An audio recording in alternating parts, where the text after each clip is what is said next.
Big பாஸோட இந்த வாரத்தோட weekly task announce பண்ணி ஒரு டாஸ்க் வந்திருக்கு. இந்த டாஸ்க் எங்கேயோ பார்த்தா மாதிரி இருக்கே அப்படின்ற மாதிரி ஃபீல் ஆச்சு. கடைசியில் பார்த்தா அதுவும் தமிழ் பிக் பாஸில் வந்த டாஸ்க் தான் திரும்ப எடுத்துன்னு வந்து வச்சிருக்காங்க.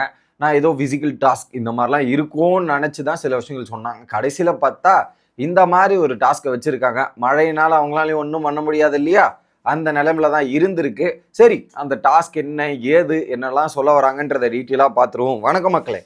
நேஷனல் உச்சில் இருந்து உங்கள் மணிவண்ணன் சேனலுக்கு புதுசாக இருந்தீங்கன்னா சப்ஸ்கிரைப் பண்ணிடுங்க. வீடியோ பார்க்குற அனைவருமே மறக்காமல் லைக்கும் ஐப்பும் பண்ணிங்கன்னா வீடியோ போய் பல பேருக்கு போய் சேரும் அப்படின்றத சொல்லிக்கிறேன். இப்போ கண்டென்ட்டுக்குள்ளே போயிடலாம். ஸோ பிக் பாஸ் வீட்டில் இருக்கிற ஹவுஸ் மேட்சை இப்போ ஒரு 3 டீமாக பிரிக்கிறாங்க. அதுதான் ஆல்ரெடி 4 டீமாக பிரிக்கப்பட்டிருக்கு. ஸோ அதே தான் இங்கே bathroom cleaning, floor cleaning and kitchen team இதை தான் பிரிச்சிருக்காங்க 3. ஓகேவா? அதில் வெஷல் மட்டும் விட்டுட்டாங்க. வெஷலுக்கு பதிலாக இது வச்சிட்டாங்க. இது எங்கே நடந்திருக்கு? இந்த மாதிரி டீமை ஸ்பிளிட் பண்ணி ஒரு கேம் விளையாடி இருக்காங்கன்னா சீசன் 6 ஞாபகம் இருக்கா? அசீம் சீசன். அந்த சீசனில் வாரமே இப்படி தான் நடக்கும். 4 டீமாக பிரிப்பாங்க. வெஷலு, ஃப்ளோர் கிளீனிங்கு, கிச்சனு மற்றும் பாத்ரூம் இந்த 4ஆக பிரித்து வச்சுருப்பாங்க. அதே தான் இந்த இடத்துல 4 பிரிச்சுருந்தாங்க. அங்கே க்ரீன் கலரு, எல்லோ, ப்ளூ, ரெட்டுன்னு இருக்கும். இங்கே என்னடானா அந்த க்ரீன் கலர் கிடையாது, வெஷல் டீம் மட்டும் கிடையாது. ஓகேவா? இதில் 3 team. First sambar squad. Parvathi, Viyana, Divya, Ghani and Sandra. என்னடா இது எல்லாமே ஒரே இடத்துல இருக்குதே அப்படின்றது தான் கொஞ்சம் வருத்தமாக இருக்குது. ஏதாவது கொஞ்சம் இது வரணும்னா மாறி இருக்கணும். இந்த இடத்துல தான் மாறி இருக்கணும். பட் அவங்க 5 பேர் ஒன்றா போட்டது கொஞ்சம் எதிர்பார்க்கல. இது ஒன்றா போயிட்டா கண்டென்ட் கொஞ்சம் இடிக்குமேன்ற மாதிரி ஒரு விஷயம் தான். பட் பரவாயில்ல, ஆப்போசிட்லேருந்து யாராவது ரியாக்ட் பண்ணால் அவங்க ஒட்டு மொத்தமாக சேர்ந்து ரியாக்ட் பண்ணால் நல்லாயிருக்கும். ஓகேவா? அடுத்து இது கிளீனிங் டீம் ஏதோ மாப்பு மலை கோஸு அப்படின்ற மாதிரி ஏதோ சொன்னாங்க. மாசோ ஏதோன்னு சொன்னாங்க. பிரஜனு, விக்ரமு, கிமி, சுபிக்ஷா அண்ட் கமருதீன். இதுவும் ஒரு நல்ல ஸ்குவாடாக தான் இருக்குது. இவங்க வந்து பார்த்தீங்கன்னா கிளீனிங் டீம். அடுத்து அமித்து, ரம்யா, கானா வினோத், சபரி, எஃப்ஜே அண்ட் அரோரா. இவங்க வந்து பார்த்தீங்கன்னா ஃப்ளோர் கிளீனிங் டீம் போல். லெஸ் ஃபைட்டர்ஸ் இவங்க தான் பாத்ரூம் அண்ட் இந்த கிளீனிங் டீம் போல இருக்கு. லெஸ் ஃபைட்டர்ஸ் அப்படின்ற மாதிரி நேம் வச்சிருக்காங்க. இப்போ என்ன டாஸ்க் அப்படின்றது பார்த்தீங்கன்னா இந்த 3 டீமும் பர்ஃபார்மன்ஸ் பண்ணும். அந்த பர்ஃபார்மன்ஸ் பண்ணி யார் பாயிண்ட் அதிகம் வாங்குறாங்களோ இந்த வீக்கெண்டில்.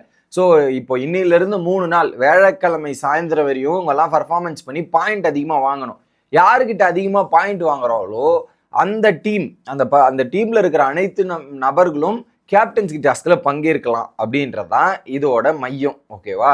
எப்படி பாயிண்ட் வரும் அப்படின்றத பொறுத்து இருக்குது. இந்த பாயிண்டோட கால்குலேஷன் எப்படி நடக்கும்னா, இப்போ 3 டீமாக இருக்கா. For example cooking team. அதில் பார்த்தீங்கன்னா குக்கிங் டீம் பண்ணி சாப்பாடு அவங்க கேட்குறதா செஞ்சு கொடுத்து ஊட்டி விடுறதெல்லாம் நம்ம பார்க்க முடியுது. ஒரு பக்கம் சுபிக்ஷா போய் ஊட்டி விடுறதா, இவங்க வியானா போயிட்டு இவங்களுக்கு ஊட்டி விடுறதா, கெமிக்கு ஊட்டி விடுறதா இருக்கட்டும். பார்வதி வந்து அரோராக்கு வாயில் இருந்தாங்க சொயின்னு போயிடும்ன்ற மாதிரி அரோராக்கு ஊட்டி விடுறதா இருக்கட்டும்.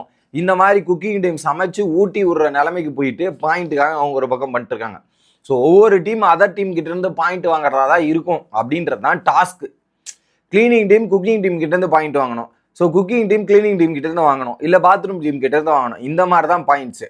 ஸோ அவங்க சமைச்சு கொடுக்குறத அவங்க இது பண்ணி ஊட்டி விடுவாங்க. இவங்க வந்து ஃப்ளோர் கிளீனிங் டீமில் நடந்து போகிற ஐடியா இந்த மாதிரி சில இடத்துல வந்து அவங்க என்டர்டெயின்மெண்ட் பண்ணி மசாஜ் பண்ணுறது, கால் அமைக்க விடுறது, ஃபேஷியல் பண்ணுறது, ஃபேஸ் வாஷ் பண்ணுறது, இதெல்லாமே இந்த டீமுக்கிட்ட வருது போல். இவங்க ஒரு பக்கப்பட்டிருக்காங்க. பாத்ரூம் கிளீனிங் டீம் அந்த டீம் வந்து என்ன பண்ணுறாங்கன்னா ஒருத்தரை தூக்கிட்டு போயிட்டு பாத்ரூம் எடுத்துகிட்டு போய் விடுறது, இதெல்லாம் பண்ணுறது. அதுவும் ரெட் கார்பெட் போட்டு அவங்கள வரவேற்கிறது. இதெல்லாம் வந்து சீசன் 6 வாரத்தில் நடந்தது. நல்லா ஞாபகப்படுத்தி பாருங்கள். சீசன் 6 இப்போ கூட நீங்கள் போய் ப்ரோமோவை செக் பண்ணி பார்க்கலாம். எல்லாரும் கலராக போட்டிருப்பாங்க அந்த ட்ரெஸ்ஸுகள். அதைத்தான் இங்கே வச்சுருக்காங்க. நான் என்னமோ ஃபிசிக்கல் டாஸ்க்குன்னு பயங்கரமாக எதிர்பார்த்தேன். இந்த வாரமும் மொத்தம் முடிச்சு விட்றீங்க. பட் இது ஒரு ஃபன்னியாக இருக்கும். ப்ரோமோவை பார்த்தோமே நமக்கு அப்படி தான் தோணுது. இல்லை கொஞ்சம் சீரியஸாக போகாதுன்னு நினைக்கிறேன். ஃபன்னாக எடுத்துகிட்டு போகலாம். இன்னொரு பக்கம் மழை, புயல் இந்த மாதிரி சில எச்சரிக்கைகள் கொடுத்துருக்கிறதால வெளியே ஃபிசிக்கல் டாஸ்க்கும் அவங்களால கொஞ்சம் வைக்கிறது கொஞ்சம் கஷ்டம்தான். அந்த கேட்டகரியில் தான் இந்த ஆப்ஷனுக்கு மூவ் பண்ணியிருக்காங்க போல இருக்குது. ஸோ இந்த வாரமும் நம்ம வீட்டுக்குள்ளேயே டாஸ்க்கை எதிர்பார்க்கலாம். போன வாரத்துக்கு முந்தின வாரம் என்னடான்னா அந்த டாஸ்க்கே போச்சு ஹோட்டல் டாஸ்கில். இந்த போன வாரம் என்னடான்னா இதுலேயே வீட்டுக்குள்ளேயே இந்த டாஸ்க்கை முடிச்சு விட்டு போயிட்டாங்க. இன்னைக்கு திரும்ப இந்த டாஸ்க்கு என்னடா இது அப்படின்ற மாதிரி இருக்குது. இன்னொரு பக்கம் இவங்களே ஃபிசிக்கல் டாஸ்க் வைக்கணும்னு நினச்சா கூட கிளைமேட் ஒத்து மாட்டேங்குது, இதுவும் வர மாட்டேங்குது. அடுத்த வாரம் பெரிய அலாட்டே கொடுத்துருக்காங்க. ஸோ அடுத்த வாரம் ஃபிசிக்கல் டாஸ்க் இருக்காது. இப்படியே வீட்டுக்குள்ளேயே டாஸ்க்கை வச்சு டோட்டலாக நம்மளை முடிச்சு விட்டு போயிடுவாங்கன்ற மாதிரி தோணுது. பட் எனக்கு என்னன்னா இன்னொரு டவுட் இருக்கு, அங்கே பாயிண்ட்ஸ் கேதர் பண்ணுறதுக்கு மேபி சம்டைம்ஸ் டாஸ்க்குமே வரும். டாஸ்க் வச்சு ஐ மீன் சம் கேம்ஸ் வரும். போன வாட்டி எப்படி சின்ன சின்ன கேம்ஸ் வந்துச்சு, அந்த கேம்ஸில் ஜெயிச்சாங்க, அந்த ராஜா ராணியில் கேம்ஸில் ஜெயிச்சாங்க. அதே மாதிரி இந்த டாஸ்க்லையும் கேம்ஸ் வரும். 3 டீமாக பார்ட்டிசிபேட் பண்ணணும் இல்லையா, அந்த 3 டீமாக பார்ட்டிசிபேட் பண்ணுற மாதிரி ஒரு சில கேம்ஸ் வைப்பாங்க. அந்த கேம்ஸில் ஜெயிச்சு பாயிண்ட் ஜெயிச்சா இன்னும் கொஞ்சம் சூப்பராக இருக்கும், பயங்கரமாக இருக்கும். பார்ப்போம் அந்த கேமாவது இன்ட்ரெஸ்டிங்காக வைக்கிறாங்களா இல்லையா அப்படின்றது பொறுத்து இருந்து தான் பார்க்கணும். உங்களோட கருத்துக்களை கமெண்ட் செக்ஷனில் சொல்லிடுங்க. Bye guys.